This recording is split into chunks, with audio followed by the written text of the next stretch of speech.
What's up? What's up? What's going on, y'all? It's your main man, Freddie B, and coming into the camera now is... Waboo! Lucas Yancey, a.k.a. the Y-Man. What's up? You guys recognize this shirt? You should, man. If you've been watching the show, you should recognize the shirt, man. Exisle. On the show. If you want it, Freddie and I will sign it and give it to you, possibly. Exactly. Possibly. But yeah, so look, we're here. We're in person. No more teleconferencing. We're not, on two separate coasts. We're in person. How does it feel? This is real life.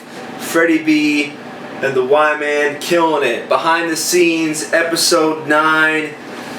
New style, new setup. So here's the deal. We're starting out with little Sean and Samantha action.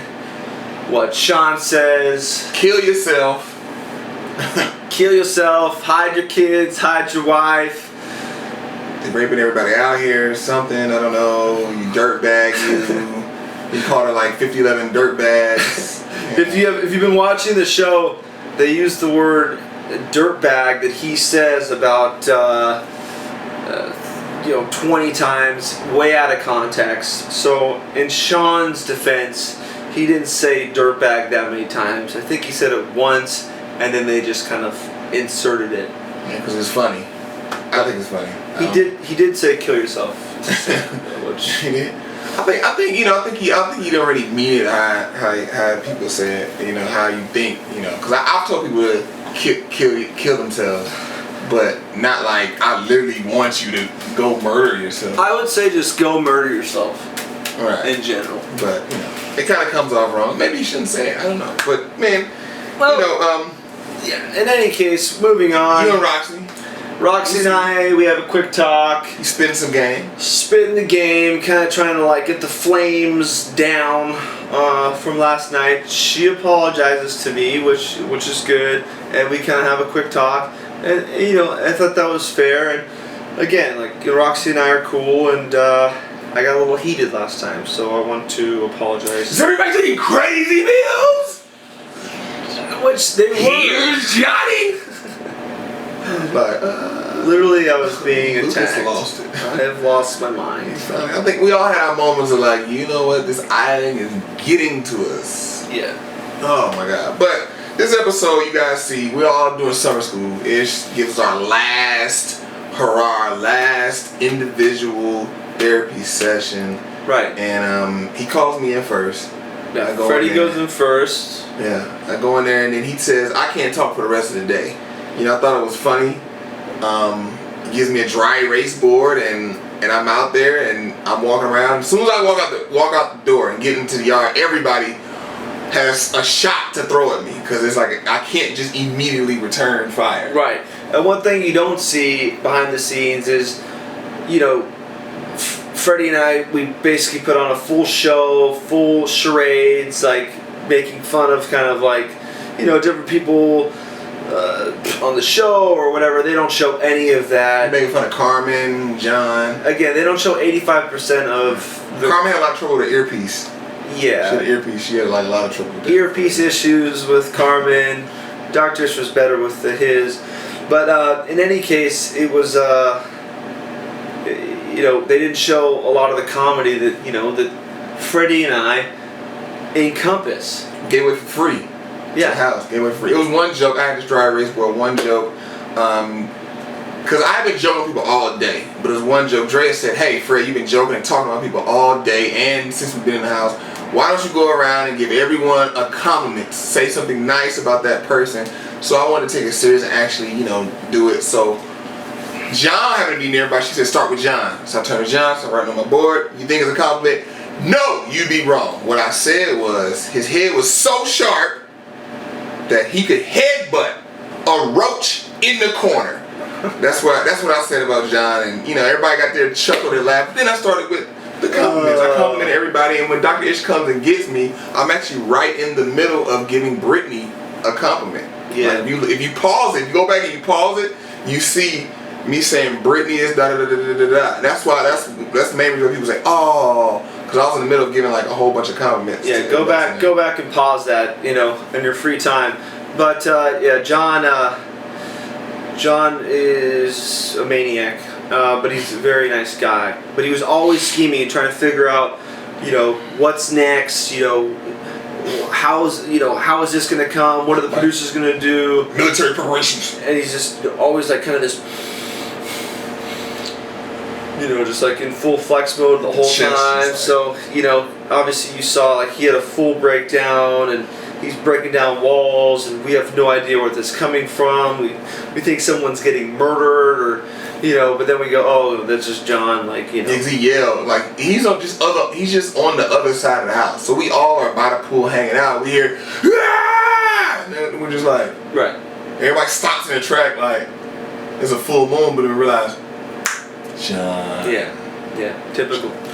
Yeah. And then one thing was funny that he wrote on his board was laptop or laptop. But I thought it was funnier, the joke that I don't even know if Antonio actually knew if it was laptop or laptop. I thought that was the joke upon a joke inside of a joke. That was an extra layer you put on there. I don't want to get too complicated here. That's like some Inception type stuff. Very some Christopher Nolan Inception type stuff right there. He's been coaching me on my directing skills.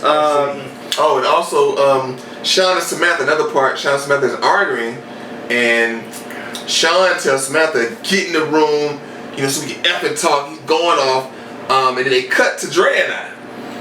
You see me laying there with no shirt on, Dre's on top of me. Looks very... we eating hot dogs there for double fisting. Double fisting. So she's giving me a massage. Drea is very adept at her hands. That's one of her jobs. She's a massage therapist. And so I had the privilege of receiving an actual, a full body massage. She massaged my whole upper torso and massaged like my legs. She got my hamstrings. What he's trying to say is basically he was just getting a massage and there was nothing else going on. However, I would back him up on that because she was giving me a massage another time, and not a full body. I had, you got like a little. I had my clothes on, but I got the full shebang. Anyways, great masseuse, great person, and there might have been more out there, but we don't know. We can only just go off what Freddie says. What I says is fact and not fiction. The ish sessions are always super stressful, which you have come to see. It's just super intense. Every time Dr. Ish shows up, it's like you literally are just like kind of scared for your life because you don't know. Because the scariest part is you're getting filmed, but then you're also getting questioned about these really kind of like serious things about your life. So it's like that's hooking up with your ex and stuff. Like if I go to a therapist and there's no cameras on me, then it's like great, I'll say whatever the hell I want. But when I have cameras on me and then I'm getting questioned on all this crazy shit, then it's like, it's very stressful. It's like it'd be very stressful. Knocked off a few years of my life. Did it? I mean, it added a few and knocked tell off. About your summer school. So my summer school, basically the thing that you didn't see behind the scenes was I had to go talk to each individual girl that I had either hooked up with or had been involved with. Right, which was probably the whole house, right? It was, who was it? It was Brittany Minaj, Margot. Brittany Minaj, Margot, Brittany, my ex, Roxy, and Jane, and then Carmen, and then maybe Antonio, Sally Ann, and then Joel, John, Amy. There was a few orgies that weren't shown. It's very, very complex. But to be honest, I had to go talk to these 4 girls, and they didn't show any of it.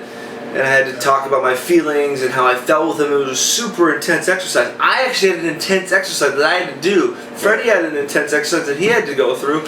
Everyone else had, hey, I'm gonna fall. Jamie had a falling thing, and then, Ashley had, let me write on a board about the guys I like, and then Antonio saying, let me put a heart on my sleeve and then take it off, and then I'm done. Oh, if Antonio would have left the room with the heart still on, and I saw him, oh my damn, I would have had the time of my life. I don't care, I can't talk. I would have found a way. Yeah.